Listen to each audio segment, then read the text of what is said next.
persyaratan khusus jalur domisili. Jalur domisili diperuntukkan bagi calon murid yang berdomisili di dalam wilayah penerimaan murid yang ditetapkan, ya, yaitu jalur sekolah SMA 5%, SMA B 5%, SMK 2%. Jadi persyaratan khususnya seperti ini untuk jalur domisili. Perhatikan. Jalur sekolah dengan perjanjian. 1. Kartu keluarga 1 tahun sebelum pendaftaran. Kemudian sertifikat hasil kemampuan TKA. Surat keterangan akumulasi nilai raport semester 1 sampai 5. Rekomendasi dari klien atau pendesa adat. Dokumen perjanjian penggunaan aset dan surat pernyataan kepala sekolah. Untuk jalur kerama desa adat. SMA ini kotanya tadi sudah disampaikan.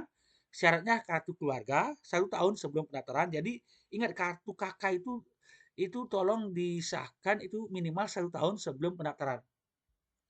Sertifikat hasil kemampuan akademik, surat keterangan akumulasi nilai raport semester 1 sampai 5, surat keterangan desa adat.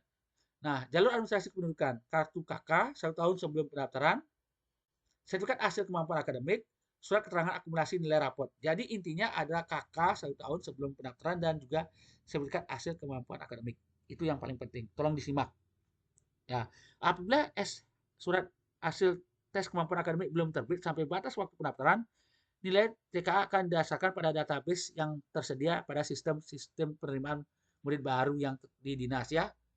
Nah, ketentuan kartu keluarga jalur domisili. Ya, perhatikan ya, KK ini yang paling rawan. Pertama, nama orang tua wali calon murid yang tercantum pada kartu keluarga harus sama dengan nama orang tua wali murid yang tercantum pada raport atau ijazah jenjang sebelumnya, akte kelahiran dan atau kartu keluarga sebelumnya. Dalam hal ini, nama orang tua atau wali calon murid sebagaimana dimaksud terdapat perbedaan, maka kartu KK terbaru dapat digunakan jika orang tua atau calon murid tersebut meninggal dunia atau bercerai sebelum tanggal penerbitan kartu keluarga. Nah, ini tolong disimak. Orang tua calon murid yang meninggal dunia atau bercerai dibuktikan dengan akte kematian atau akte cerai yang diterbitkan oleh instansi berwenang. Dalam hal terjadi perubahan data kartu keluarga dalam kurun waktu kurang dari 1 tahun dan bukan karena perpindahan domisili, kartu keluarga dimaksud dapat digunakan sebagai dasar seleksi jalur domisili. Perubahan data pada kartu KK bukan karena perpindahan domisili dapat berupa penambahan anggota keluarga selain calon murid serta pengurangan anggota keluarga akibat meninggal atau pindah atau kartu keluarga baru hilang atau rusak.